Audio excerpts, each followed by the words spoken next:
तो मूवी शुरू होती है एक टॉय फैक्ट्री से, जहाँ टॉयज को बनाकर दुनिया भर के बच्चों में बांट दिया जाता है। लेकिन सभी टॉयज इतने लकी नहीं होते। अक्सर कई टॉयज में कुछ कमियां रह जाती हैं और इन्हें रिसाइकिल करने के लिए एक पाइप में भेज दिया जाता था। वहाँ से वो टॉयज अगली व्हील में आ गिरते थे, एक ऐसी कॉलोनी जो इन रिजेक्टेड टॉयज से भरी हुई थी। यही हम मॉक्सी से मिलते हैं, जो रिजेक्ट होने के बाद भी बहुत होपफुल थी कि एक दिन वो रियल दुनिया में जरूर जाएगी, जहाँ एक प्यारा सा बच्चा उसे अपना बना लेगा। टाउन का लीडर था एक ऑक्स नाम का टॉय, जो हमेशा कहता था कि अगली व्हील के बाहर कोई दुनिया नहीं है और ना ही कभी कोई हमें लेने वाला है। बाकी सभी टॉयज भी यही मानते थे और इस तरह उनकी लाइफ अच्छे से गुजर रही थी। एक दिन वो एक नए टॉय का वेलकम करते हैं, जिसे लगा कि शायद यही वो जगह है जहाँ से वो रियल दुनिया में जाएगा। और ये सुनकर मॉक्सी का ध्यान उस पाइप की ओर जाता है। वो इस बारे में ऑक्स से बात करती है, जिस पर ऑक्स कहता है कि हम सब इस जगह पर बहुत खुश हैं और तुम्हें इस बारे में ज्यादा नहीं सोचना चाहिए। पर मॉक्सी का दिल ये मानने को बिल्कुल तैयार नहीं था और वो उदास होकर वहाँ से चली जाती है। ऑक्स उसके फ्रेंड लकी से उसे समझाने को बोलता है कि मॉक्सी का सपना इम्पॉसिबल है और कहीं ऐसा ना हो कि इससे वो पूरी तरह से टूट जाए। लकी सुबह उसके घर ब्रेकफास्ट पर जाता है ताकि उसका मूड ठीक कर सके। यहाँ वो लोग एक फॉर्चून कुकी को देखते हैं, जिसमें लिखा था कि सच को तुम्हें खुद ही ढूंढना होगा। और इससे मॉक्सी को एक आइडिया आता है। उसने ठान लिया था कि वो उस रियल दुनिया का सच जानकर ही रहेगी और इसके लिए उन्हें अगली व्हील से बाहर निकलना होगा। वो लकी को लेकर अपने कुछ दोस्तों के पास जाती है और उन्हें ये कहकर तैयार कर लेती है कि जल्द ही उनकी किस्मत बदलने वाली है। वो सब लोग उस पाइप के पास आते हैं जहाँ से रिजेक्टेड टॉयज नीचे गिरा करते थे और मॉक्सी कहती है कि शायद रियल वर्ल्ड का रास्ता यहीं से होकर निकलता है। उसके फ्रेंड्स उसे एक बार फिर समझाते हैं, लेकिन वो उनकी एक नहीं सुनती और डिसाइड होता है कि वो बस उस पाइप को देखकर वापस आ जाएंगे। फिर पॉपी की मदद से वो ऊपर उस पाइप में आते हैं जहाँ दूर तक अंधेरा छाया हुआ था और ये देखकर बाकी टॉयज वापस जाने लगते हैं। पर मॉक्सी इमोशनल करके उन्हें मना लेती है और वो लोग पाइप के थ्रू आगे जाने लगते हैं। अंधेरा होने के कारण वो एक टनल में जा गिरते हैं, जो अलग अलग स्लाइड्स के थ्रू उन्हें नीचे की ओर ले जा रही थी। यहीं पर बच्चों की शेप की कुछ दूसरी डॉल्स भी थी और वो सब फिसलते हुए एक नई जगह आ गिरते हैं। पता चलता है कि ये इंस्टीट्यूट ऑफ परफेक्शन है, जहाँ इन ह्यूमन डॉल्स को परफेक्ट बनाया जाता है और फिर ये रियल वर्ल्ड में बच्चों के पास चली जाती है। मॉक्सी ये देखकर बहुत एक्साइटेड होती है और इमेजिन करती है कि जल्दी ही वो भी ऐसे ही किसी बच्चे के पास होगी। अंदर उन डॉल्स को उनका नया रूप दिया जाता है, पर मशीन उन अगली टॉयज को प्रोसेस नहीं कर पाती। ह्यूमन डॉल्स भी इतने अगली टॉयज को देखकर डर जाते हैं, पर मॉक्सी को तो बस उस पोर्टल की पड़ी थी जिसकी दूसरी तरफ रियल दुनिया है। इसके बाद परफेक्शन सिटी के लीडर लू को इंट्रोड्यूस किया जाता है, जो हर न्यू कमर को जज करता था और थोड़ी सी भी कमी होने पर उसे बाहर निकाल देता था। वो मॉक्सी और उसके दोस्तों की खूब इंसल्ट करता है कि तुम जैसे अगले टॉयज को यहाँ नहीं होना चाहिए, और ये सुनकर वो सब वापस जाने की सोचते हैं। तभी मॉक्सी स्क्रीन पर खुद को दोबारा से इमेजिन करती है और लू से कहती है कि हमने यहाँ आने के लिए बहुत मेहनत की है और बिना खुद को प्रूफ किए वापस नहीं जाएंगे। लू और बाकी डॉल्स ये सुनकर हंसने लगते हैं। लकी को लगता है कि उन्हें इस बारे में ऑक्स से बात करनी चाहिए और ये नाम सुनकर लू चौंक जाता है। तब लकी बताता है कि वो हमारे टाउन अगली व्हील का लीडर है और लू को विश्वास नहीं होता कि इन अगले टॉयज ने एक पूरा टाउन बनाया हुआ है, पर कुछ सोचकर वो उन्हें वहाँ रहने की परमिशन दे देता है। फिर वो उन्हें एक टेस्ट के बारे में बताता है कि बिना उसे पास किए कोई भी डॉल रियल वर्ल्ड में नहीं जा सकती और इसीलिए पहले तुम्हें ट्रेन किया जाएगा।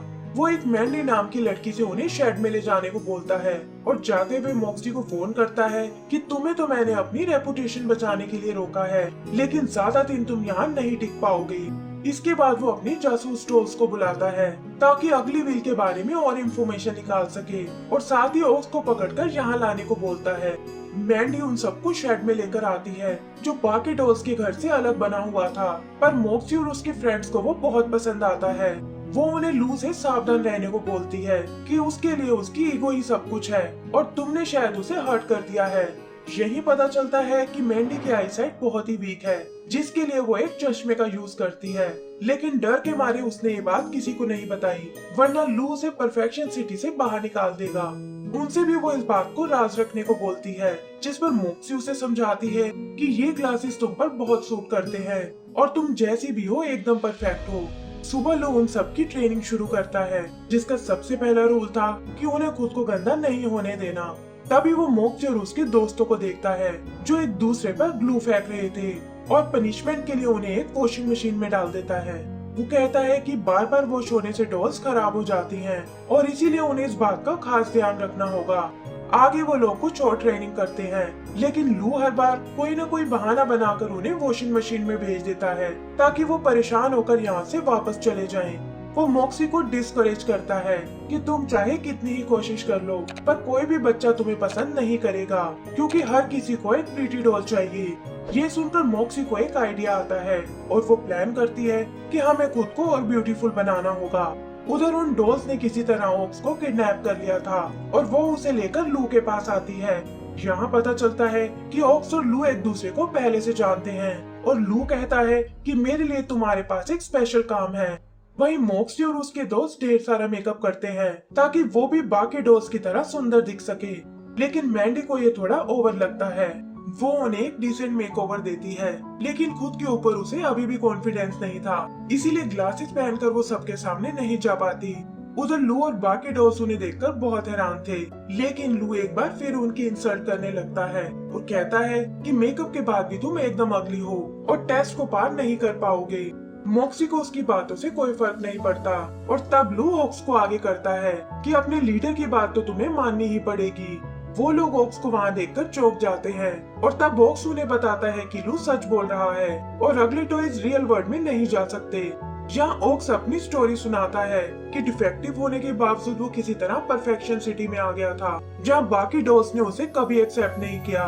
तब उसकी दोस्ती लू से हुई और जल्दी ही वो दोनों अच्छे दोस्त बन गए। लू ट्रेनिंग में उसकी मदद करने लगा था, पर ओक्स की वजह से बाकी डॉल्स को प्रॉब्लम होने लगी, इसीलिए लू ने उसे प्रोटेक्ट करने के लिए एक सीक्रेट जगह भेज दिया। पर बाद में पता चला कि वो तो असल में रिसाइकल पिट थी, जहाँ रिजेक्टेड टॉयज को नष्ट किया जाता था। ओक्स को लू के इस धोखे से बहुत दुख हुआ और उसने ठान लिया कि अब वो किसी भी डिफेक्टेड टॉय को नष्ट नहीं होने देगा। उसने रिसाइकल पिट के पाइप को बंद कर दिया और इस तरह जन्म हुआ अगली व्हील का। वो मॉक्सी को भी यही बताता है कि हम अगली टॉयज की जगह अगली व्हील में है और कोई हमें पसंद नहीं करने वाला। ये सुनकर मॉक्सी का दिल टूट जाता है कि अब उसका सपना कभी पूरा नहीं होगा और वो सब वहाँ से वापस आ जाते हैं। लू को अब भी शक था कि मॉक्सी जल्दी हार नहीं मानने वाली, इसीलिए वो अपने जासूसों को एक और काम देता है। आगे का सीन अगली व्हील का है, जहाँ ये खबर हर तरफ फैल चुकी थी और वहाँ हर तरफ दुख और उदासी छाई हुई है। मॉक्सी को खुद पर बहुत गुस्सा आता है कि आखिर वो इतनी बेवकूफ कैसे हो सकती है और गुस्से में वो अपनी स्क्रैप बुक को नष्ट कर देती है। अगली सुबह उससे मिलने मैंडी वहाँ आती है, जो कहती है कि तुमसे ही तो मैंने सेल्फ कॉन्फिडेंस सीखा था और तुम भला हार कैसे मान सकती हो। वो उसे लू के टेस्ट में हिस्सा लेने को बोलती है और मॉक्सी भी उसका इशारा समझ गई थी। तभी वो जासूस वहाँ आकर उन दोनों को किडनैप कर लेती हैं और वो लोग वापस परफेक्शन सिटी जाने लगते हैं।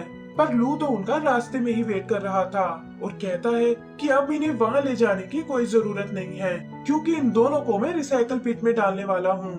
उसका मानना था कि मॉक्सी के मरते ही बाकी सबका कॉन्फिडेंस अपने आप टूट जाएगा और आगे से वो परफेक्शन सिटी में आने की कभी नहीं सोचेंगे। वहीं ओक्स और बाकी अगली टॉयज बहुत उदास थे कि बेचारी मॉक्सी के साथ ऐसा नहीं होना चाहिए था और तभी उन्हें ध्यान आता है कि सुबह से उसे किसी ने नहीं देखा। ओक्स उसके घर चेक करने जाता है, लेकिन वहाँ तो सब कुछ अस्त व्यस्त पड़ा हुआ था। यही एक प्रिंटर से उसे सच्चाई पता चलती है कि मॉक्सी को उन डॉल्स ने किडनैप कर लिया है और वो समझ जाता है कि ये लू का ही काम है। उधर मॉक्सी और मैंडी उस मशीन का शिकार बनने वाली थी, पर तभी वो अगली डॉल्स वहाँ आकर उन्हें बचा लेती हैं। ओक्स सबसे माफी मांगता है कि मैंने आज तक डर के मारे कुछ नहीं किया, लेकिन अब ये वक्त जवाब देने का है और बाकी सब भी उसकी बात से एग्री करते हैं। वहीं परफेक्शन सिटी में वो टेस्ट शुरू हो चुका था, जहाँ बीचों बीच से एक घर बाहर निकलता है। लू टेस्ट के रूल्स बताने लगता है, लेकिन तभी वो मैंडी को देखता है, जिसके साथ मॉक्सी और उसके फ्रेंड्स भी वहाँ आ गए थे।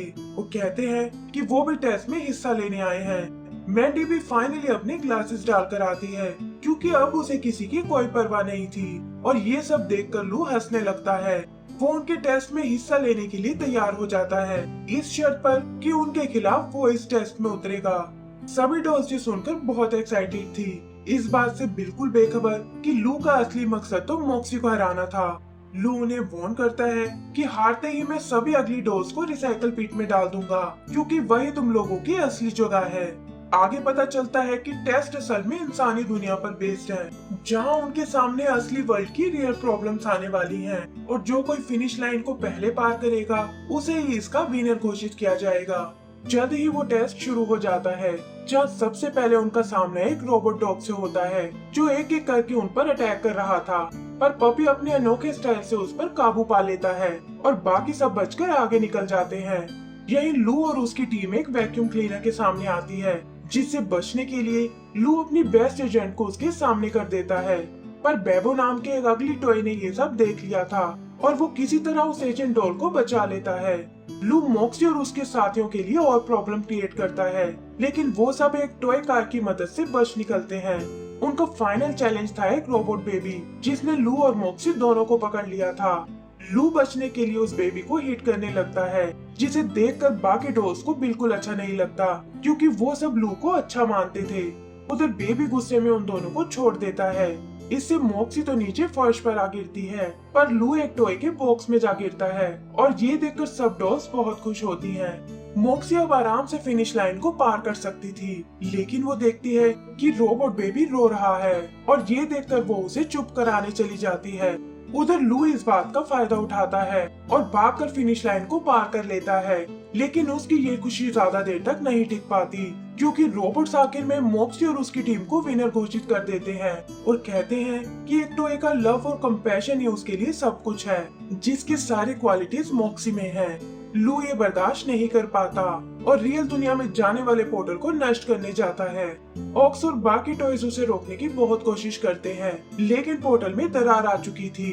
तभी वो रोबोट डॉग आकर लू को पकड़ लेता है और वो लोग उसे वॉशिंग मशीन में डाल देते हैं। वो सब पोर्टल की हालत देखकर बहुत निराश होते हैं, पर मॉक्सी को उम्मीद थी कि वो किसी भी तरह इसे ठीक कर लेंगे। सभी टॉयज उन ग्लासेस को जोड़ने लगते हैं और देखते ही देखते पोर्टल फिर से एक्टिवेट हो जाता है। वहीं ऑक्स ने अगली व्हील और परफेक्शन सिटी को एक कर दिया था, जहाँ सभी टॉयज और डॉल्स मिलकर रहते थे। एंडिंग सीन में हम देखते हैं कि मॉक्सी उस पोर्टल के थ्रू रियल दुनिया में चली गई है, जहाँ एक फैमिली उसे अपने बेटी का टॉय बना लेती है। वो लड़की मॉक्सी को उठाकर देखती है, जहाँ पता चलता है कि मॉक्सी की तरह उसका भी एक दांत टूटा हुआ है और ये देखकर वो बहुत खुश होती है और मॉक्सी को अपने गले से लगा लेती है। उसी की तरह बाकी टॉयज को भी अपने ही जैसे पार्टनर्स मिलते हैं, लेकिन लू अभी भी उस रोबोट डॉग की निगरानी में सफाई कर रहा था और इसी के साथ हमारी ये मूवी खत्म हो जाती है।